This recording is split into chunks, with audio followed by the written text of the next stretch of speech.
Kisah ini dialami oleh, sebut saja, Pak Jono. Gara-gara ilmu pandangan tanpa batas, senjatanya menjadi loyo akibat seringnya melihat wanita cantik berbugil ria. Begini ceritanya.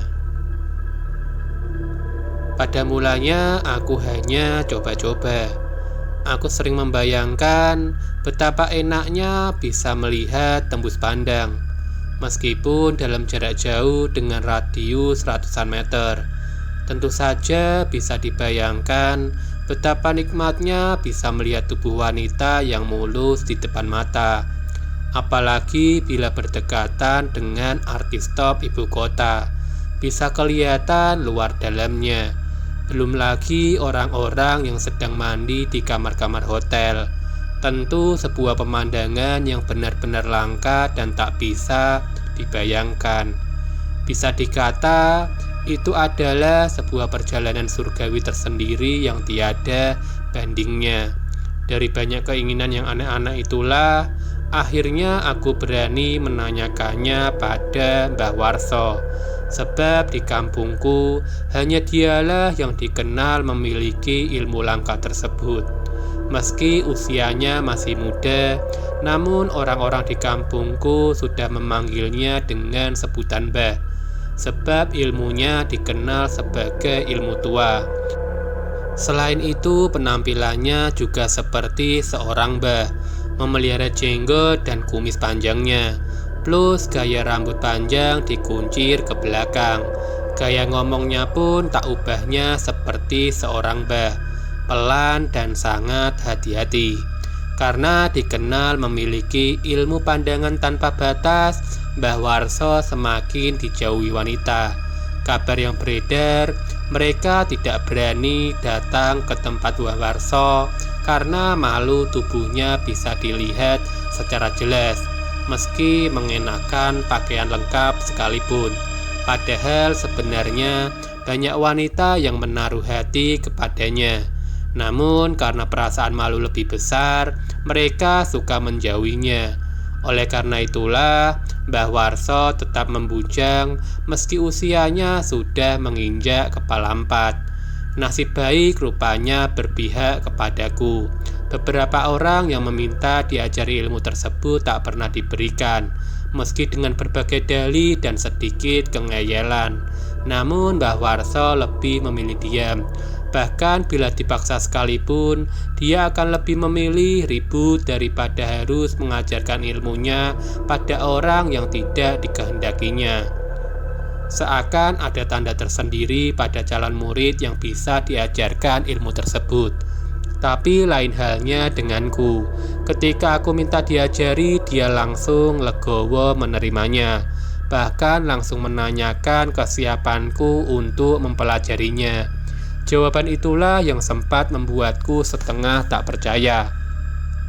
Kenapa begitu mudah bagiku? Padahal yang lain sulitnya setengah mati. Bahkan sampai mati sekalipun belum bisa mendapatkannya. Kata orang, garis tanganku menakdirkan akulah salah seorang yang akan mampu menerima ilmu pandangan tanpa batas tersebut. Syukurlah kalau memang begitu. Mungkin ini memang rezekiku, pikirku saat itu. Dalam waktu tidak begitu lama, aku sudah berhasil menguasainya. Ternyata ritualnya tidak sesulit yang aku bayangkan sebelumnya. Hanya dengan berpuasa pati geni beberapa hari saja.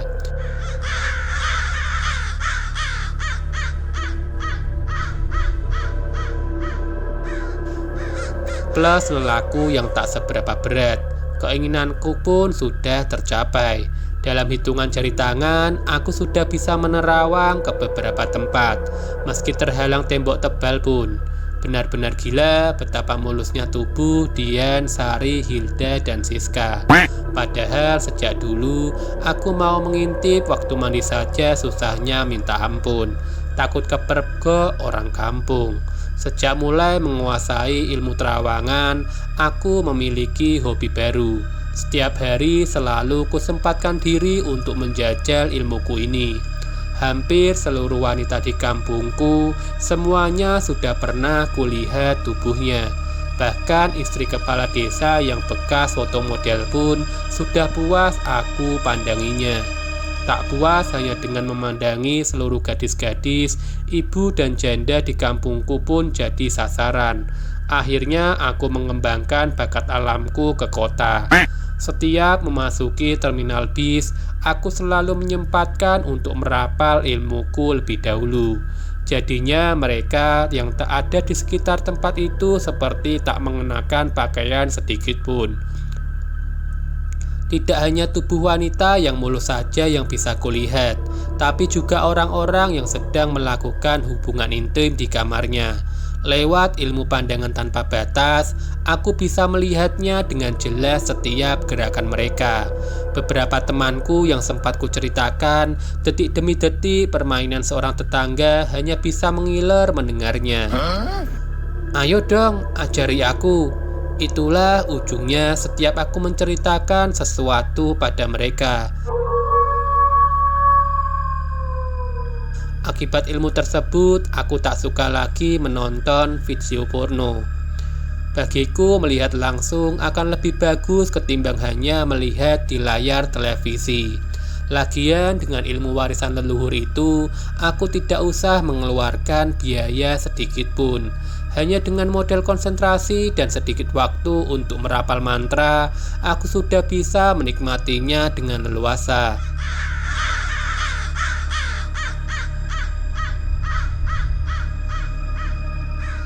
Aku benar-benar leluasa untuk bisa melihat apapun yang berada di balik pakaian seseorang, termasuk untuk mengukur besar, kecil, kencang, dan kendurnya milik seseorang.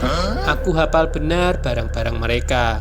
Namun ada satu dampak yang tak pernah kubayangkan sebelumnya. Padahal dampak itu amat fatal bagiku. Mbah Warso juga tak pernah memberitahuku sebelumnya. Ternyata sejak aku menguasai ilmu pemberian Mbah Warso, senjataku tak pernah lagi berdiri tegak. Padahal secara nyata, pancingan yang diberikan mataku sudah benar-benar maksimal. Apapun yang kuinginkan, aku bisa melihatnya dengan jelas. Tapi anehnya, meski kedua mataku bisa melihat segala sesuatu dengan leluasa, namun aku tak pernah bernafsu. Semuanya terasa biasa. Tak ada yang istimewa dan perlu dihayati. Yang juga amat kusesali, ternyata aku sudah terlambat mengetahuinya. Ketika aku sudah puas dengan melihat segala macam wanita yang kuinginkan dan aku mulai ingin menikah dan hidup secara normal, saat itulah aku baru tahu ternyata senjataku tak lagi berfungsi. Beberapa kali aku mencoba untuk mereparasi ke beberapa tukang obat kuat, namun belum juga membuahkan hasil yang maksimal. Bahkan saking gusarnya, sempat aku datangi kios pengobatan India khusus lemah syahwat, namun belum juga berhasil. Padahal saat itu si pengobatnya wanita India yang benar-benar cantik plus bahenol, berpakaian minim. Sebagai seorang lelaki normal, melihat saja bisa membuat lelaki yang lemah syahwat langsung bergairah. Tapi aku benar-benar lain.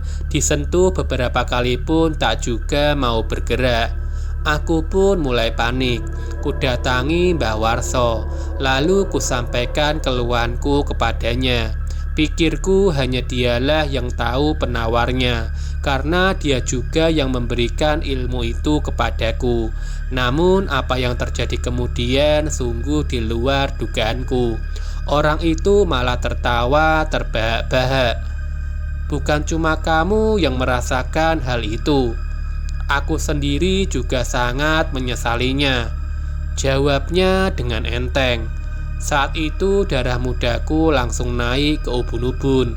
Tanpa terkendali ku pegang kerah bajunya lalu kuangkat. Dasar kamu, guru sialan! Bentakku diiringi bau mentah yang langsung mendarat di bibirnya.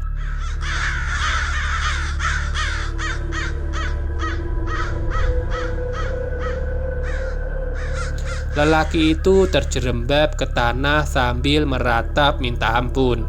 Tetapi secara diam-diam aku merasa kasihan juga kepadanya. Tak kuat dengan batinku yang semakin memberontak, kutinggalkan Mbah Warso sendirian. Tak lupa aku memohon maaf atas kekasaranku, namun tetap dengan jawaban semula. Ia mengaku belum tahu penangkalnya. Ia sendiri sebenarnya juga ingin bisa memiliki senjata normal layaknya seorang lelaki biasa. Setiap menjelang tidur, aku selalu merenungi dosa-dosa yang telah kuperbuat. Bukankah mengamalkan ilmu semacam itu dilarang Tuhan karena bisa mempermalukan orang lain? Kenapa aku melakukannya? Bukan salah Mbah Warso kalau aku sekarang dihukum. Toh kesalahan sudah aku lakukan dalam beberapa lama. Beruntung aku masih diberi kesempatan untuk bertobat. Jika tidak, maka aku akan menyesali lebih lama lagi nantinya. Setelah merenung untuk beberapa lama, aku mulai menemukan jalan keluarnya. Aku semakin senang dengan puasa Senin Kamis, lalu membaca syahadat sebanyak 41 kali setiap usai sholat maghrib.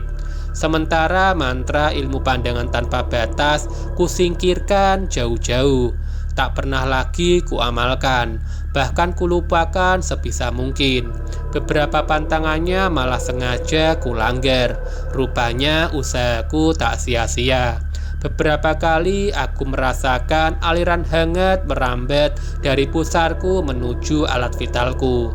Saat itu pula aku merasa optimis untuk bisa hidup normal seperti dulu lagi. Namun semuanya tetap kuserahkan kepada Tuhanku yang Maha Pengampun.